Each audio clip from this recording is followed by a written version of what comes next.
Hi guys, it's Pete back again doing another review for you. I'm got this wonderful little bedspread here that I'm just having a nice relax on while I bring you my latest review, which is today for The Suicide Squad, which is the latest film in the DCEU lineup. And so I'm going to give you a quick preamble onto, as I usually do, my thoughts leading up to Suicide Squad, my impressions once I watched it, and my takeaway after I finished watching it. I got to see like a special advanced screening this morning, early just before the film opened. It's officially open today. In fact, technically it opened last night. It was a midnight show I couldn't get to, but I got to see it this morning. So I'm going to give you guys my review, my thoughts on it, my thoughts on whether I think you will like it or not, depending on your preference. So jump straight back to when I first heard about Suicide Squad. Of all the new films in the DC lineup, when I first heard this was being done, this was the one that piqued my interest the most because I'm a fan of David Ayer. I like how the film he's done before. I really liked Fury, and I was already a little familiar with Suicide Squad, and I thought it's not the sort of film that you think out of the gate they would come out and do. It seemed like a sort of a left field move. But then, when you consider how successful Guardians of the Galaxy was from a pretty unknown property, and Suicide Squad's a pretty unknown property, I thought it's quite a ballsy move. And I thought having a director like that, it sounds quite interesting. It sounds like it could be very good because he's quite a dark, gritty director. And I thought that we would get something a bit more with a bit more of an edge to it than what we had seen previously with some of Marvel's offerings, which for me seemed a key thing for DC to do because as much as I love Marvel, they are a little bit kiddie sometimes, and sometimes you want something with a bit more of a darker edge or at least a different feel. So it sounded to me like the idea of doing a Suicide Squad, to me at any rate, seemed like a very, very good, if a bit of a risky strategy. I thought it was quite good. They weren't like leading with a Batman movie or something like that, which would have made more sense and would have sort of been what you expect them to do because Batman's their flagship character. Uh, but yeah, so I heard about that. I was intrigued.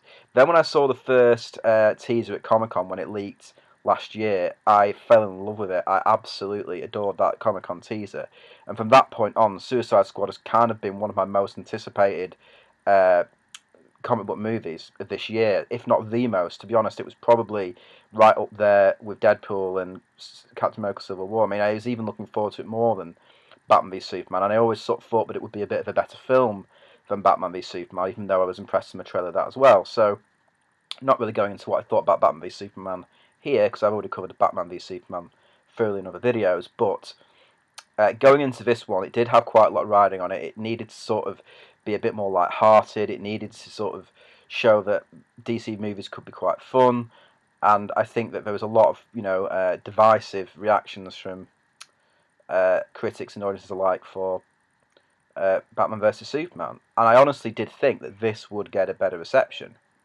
Now, of course, early reviews came out, and the critics have absolutely slammed it. It's got terrible early reviews. They really have laid into it. If anything, almost worse than what happened with Batman v Superman. So that's not, standing it in good stead. But I don't really put much stock in Rotten Tomatoes scores or critics scores, especially since they gave the Ghostbusters film a 73, and I really hate that Ghostbusters film. So it just goes to show you've really got to make your own mind up. So that's what I did. I went to watch this movie with those sort of negative critic scores, kind of the negative critic scores and the negative things I'd heard about it, sort of shoved to the back of my mind. And I tried to sort of think about what I wanted to get out of this movie when I first saw the trailers a year ago, what it promised it would deliver on. And so, based on that, I'm going to say that it delivered pretty much everything that I wanted and was promised in that first trailer. Now, is it a classic? I can say right off the bat, it's not. It's not a classic. It's not really going to be up there with Avengers or anything like that.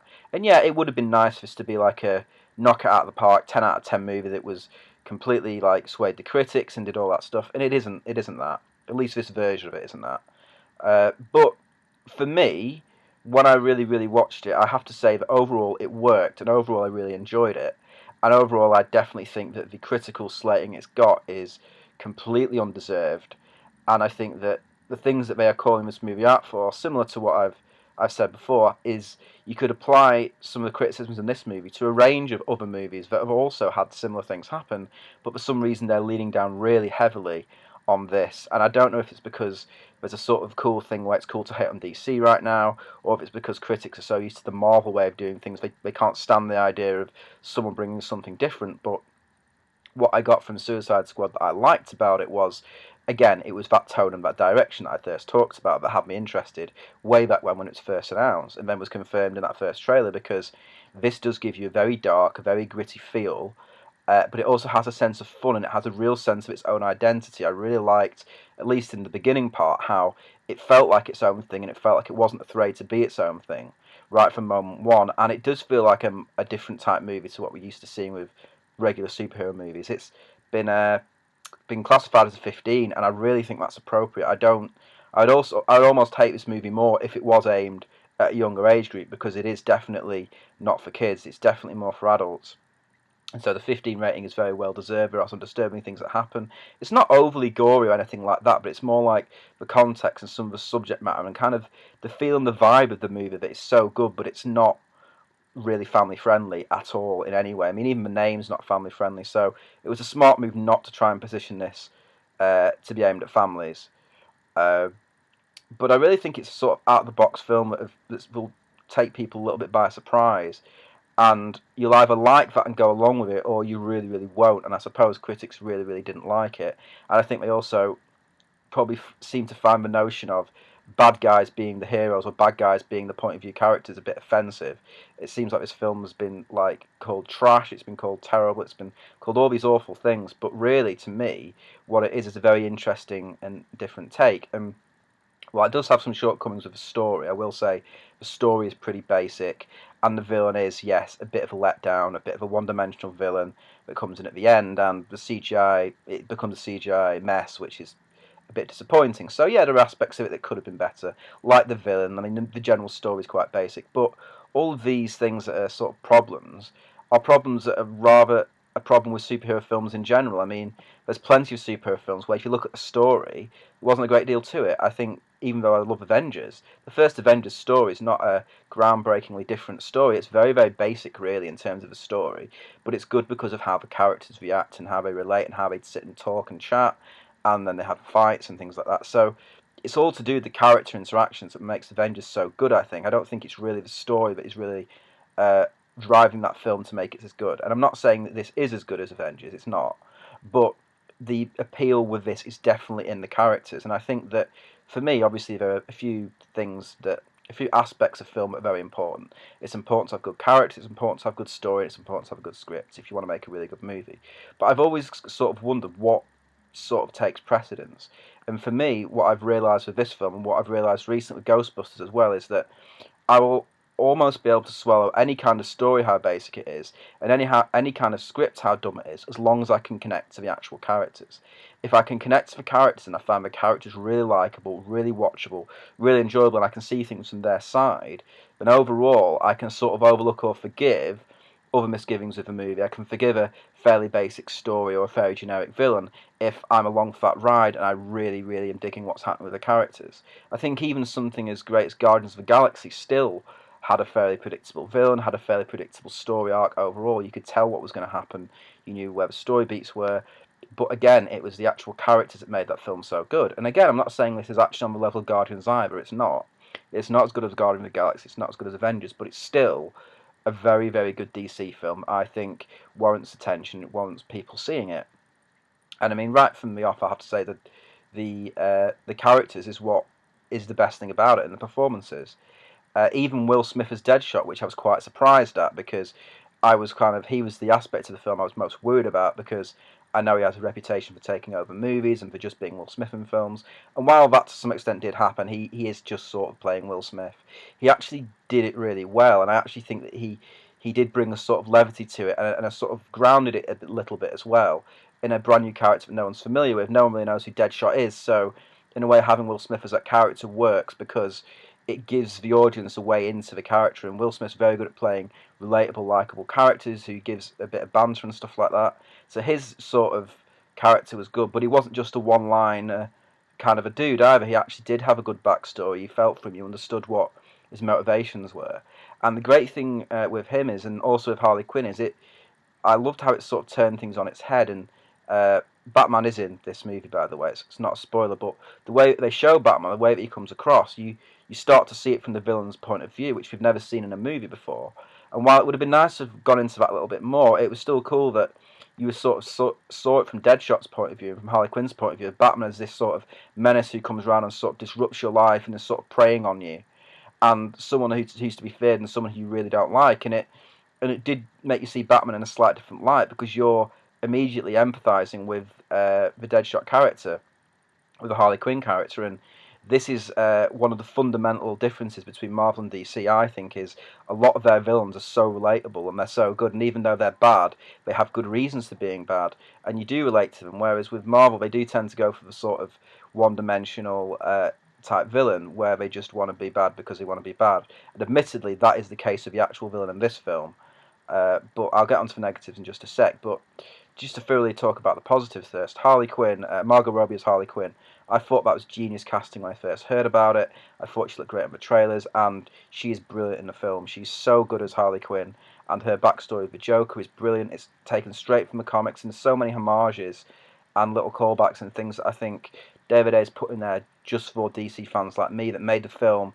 I really, really got a kick out of it. And I love it when directors do that, when they sort of put things in the movie that you really think is just there for you, and maybe not everyone will get it, or not everyone will really get a lot out of it. But I certainly love like the little callback to seeing Joker and Harley in her original costume that she gets from the comics and in the animated series. The flashbacks with it, sometimes there's some parts of this movie that I think are actually really beautiful. Like there's one particular scene I don't want to give away, but the way it's shot and the way it's done, there is sort of a hauntingly beautiful sort of psychedelic quality to it. I think that's what it brings. That is sort of a bit different. It's this sort of slight psychedelic feel, and it did fade away from the movie into the last act where it got a bit more standard humdrum kind of normal action thing, but it brought this quality to it that I'd not seen in a film before, and that's what I like from it. I like the fact that you're getting a different vision, so definitely the direction was great. The characters were brilliant. Even El Diablo, who seems like a one-dimensional guy in the trailers and stuff, the guy who just basically like shoots fire out of his hands, he had a decent backstory, and there was a scene elaborated on his past, and he came across very well, actually. I mean, some of the other characters didn't so much. Killer Croc was just sort of a muscle man, he wasn't really given any character, but then again, he is really just that character anyway, he doesn't have a great deal of character, so it doesn't really bother me that they do that with him.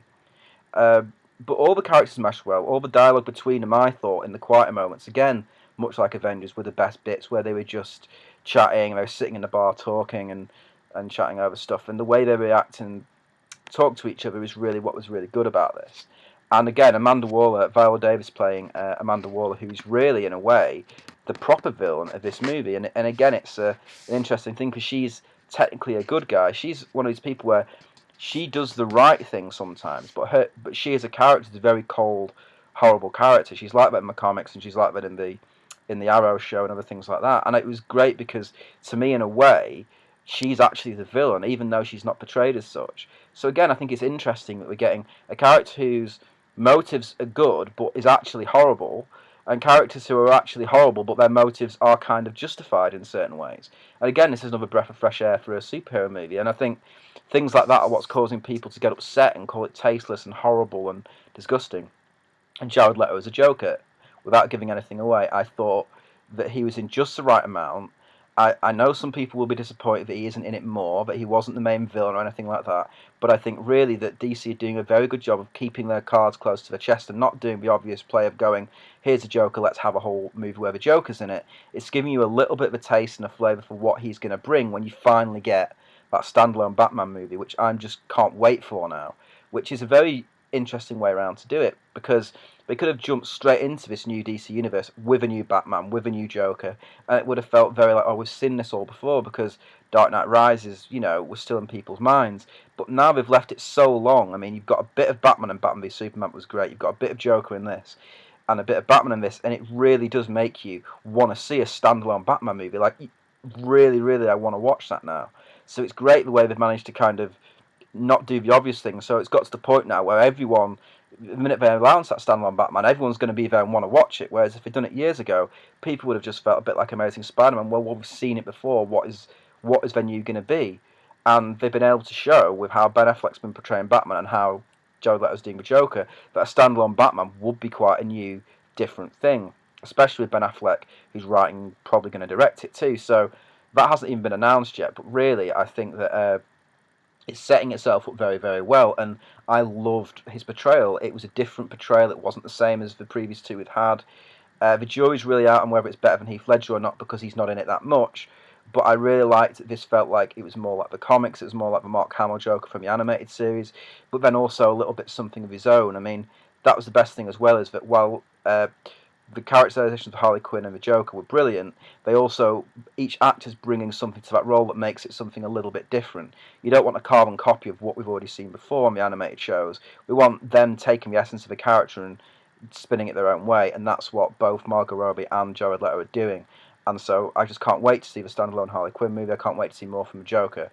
So those two, three things are brilliant. So all the character interactions are good. I thought the direction was very, very good. So on to some of the negatives. Like some of the other characters, like I say, get a bit short shrift. Overall, the balance was good. Collie Croc was a bit nah.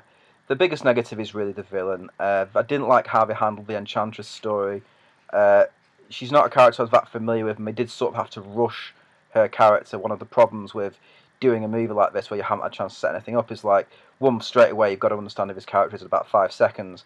And again, it's another one of those weak-ass villains where the motivation is very, very poorly, thinly veiled, a bit like with X-Men Apocalypse, where it's like they just want to destroy the world for no particular reason, they just want to destroy it. So that is kind of a bit poor. It would have been nice to have something with a film with so many good villains. It's ironic that the main villain was a letdown. But yeah, I mean that's a big negative. The editing is a bit choppy in places. The action, well, some of the action is quite well done. Some of it's sort of forgettable. Particularly the end bit is not as good as you kind of want it to be. But I think what it does do is it nicely rounds off the character arcs and the character stories that have been happening in that movie. I think, again, it is about the characters. The characters are what really make this movie good. And the character resolutions at the end of that movie are very, very good. So even though the villain was quite poor, there was too much CGI and it degenerated into a little bit of a mess at the end, I actually came away still having got that out of it, still really enjoyed it. And I really, really, the post-credit scene added an extra 0.5 for me because it was a great post-credit scene. It gave you just enough to hint at what's going to happen in future DC movies. And one last thing I'll say that I think is really, really good about what they're doing is each one of these movies does feel like it's one big movie. Now, people have always said that with Marvel films they do this. People say, oh, the Marvel Cinematic Universe, it's like one big comic book. It's like each film relates to the other and we all intermingle and we all... And I do like the Marvel comic book movies, and I know some of them do that, but a lot of them don't. There's a lot of them that are completely superfluous to a bigger picture story. Like Iron Man 3, for example, you could completely skip. It doesn't add anything really from Avengers, and it doesn't and Thor 2 doesn't really add anything, and some of them do, like Winter Soldier and Civil War, both very good at sort of bringing these previous movies together. I mean, Civil War was like a good continuation from Age of Ultron and made Age of Ultron actually a bit better. And I think in the same way, this has sort of justified Batman v Superman a bit more because it's directly following on from those events in Batman v Superman. So it's assuming you've watched that movie and it's just sort of chucking you into the world. And I like the fact that it is just in a way throwing you in there and you've got to orientate yourself and make sense of it. And again, this is the next chapter. I mean, next year we've got Wonder Woman, which will be set as a prequel. We know that's being set way back in the past, so that's not going to be chronologically, in order. But I'm guessing that it will lead into, like Captain America, it will lead into the modern day somewhere. Or there'll be an ending, it'll end with it sort of where she comes into Batman v Superman, it will sort of tie in that way. So that will be a sort of a film that comes before the timeline, but very much once Justice League comes out, this will feel like a very good continuation from Suicide Squad, which was a continuation from Batman v Superman. So I like what they're doing with that, and I think that regardless of the box office of this, even though people are saying, oh, well, if it doesn't make all this money, it's tanked and DC Universe is screwed and all that stuff, I honestly don't think it is, because from the course corrections they've already made with Wonder Woman and with Justice League, it looks like even if this movie isn't a huge hit like they want it to be, they are still doing Justice League and they're still doing Wonder Woman. Those movies are still coming out, and I think each movie they're getting a bit close to what they want to make. It's taken them a while to get there. It is a baby steps thing, really. They are starting from scratch and they're trying to hurry to catch up with Marvel, but I think once those initial kind of growing pains are gone, it's my hope that, Wonder Woman will be a high quality movie and that, maybe Justice League will be as well. We just don't know. We can't say. We have to wait till those movies come out. But this is certainly not a poor movie. It's certainly not a garbage movie, and it's certainly not a terrible, trashy film, unless you're going to also trash those other films that have similar problems with a weak villain and too much CGI, which can be levelled, as I say, at any number of comic movies. So, I've whittled on way too long about Suicide Squad. Apologies for that. It's nearly 20 minutes, but Final verdict on Suicide Squad, it gets an 8.5 out of 10 for me. It does fall short of being an absolute classic because of the villain and the things I've talked about, but I think as a DC fan I loved it. I love seeing these new characters, and a bit like with Batman v Superman, even if you don't like the film overall, there are certain things in this film to get you excited for future movies coming up. But it wasn't just a movie where that was the only thing I liked about it. I liked the idea, I liked the direction, and I like how the team work together. And I think again, it's interesting and ballsy to do a film that's more about the characters and flipping those preconceived notions of bad guys and good guys on their heads. It did that very well and ran with it quite well. It was just a bit of a shame that at the end it became a bit of a standard superhero affair. But truth be told, in the trailers, it never really promised a great story or anything like that either. The trailers just promised, for me, exactly what I got out of it. And, you know, the stuff with the music and the Bohemian Rhapsody and the character of the trailers was very much the character of the movie, and usually that's not the case. Usually you quite often get a very misleading trailer in terms of the tone, and the movie was very different. But with this, I felt the trailers that were excellent really captured the tone of the movie. So yeah, that's my verdict on Suicide Squad. I'd say it's 8 out of 10. If you don't like DC films and you really, really hate Batman v Superman, and you really just aren't able to see beyond what Marvel do, it may be that you don't like this. You may feel like the critics said it's too messy. And again, it isn't a perfect movie. I can see some parts of it rubbing people up the wrong way. But I also think that because the characters are so good, that people will see past it. And overall, I think people will enjoy this movie at least more than Batman v Superman. So I can heartily recommend it if you're a DC fan. I can sort of recommend it if you're not, but bear in mind, you know, it isn't a perfect film. But if you just go in with the expectations of watching an entertaining movie that is a little bit of a different feel from what you get, a little bit more of a harder adult feel to it than what you normally get with Marvel, then you'll be impressed. It's not up there with Deadpool, but it is very good. So that's my verdict. Suicide Squad, 8 out of 10. 8.5 out of 10 rather. I'd say go check it out. I really liked it. And just ignore the critics. You know, you may find that you share their opinion, but it's better just to go and make your own mind up. Always, really. I mean, even when I've told you not to go see a movie like Ghostbusters, you should still ultimately go and see it if you really want to find out whether you like it or not. So that's my view. My view is check it out, support it, go watch it, and then if you don't like it, you know, you don't need to pay to see it ever again. You can just badmouth it on the internet, whatever you want to do.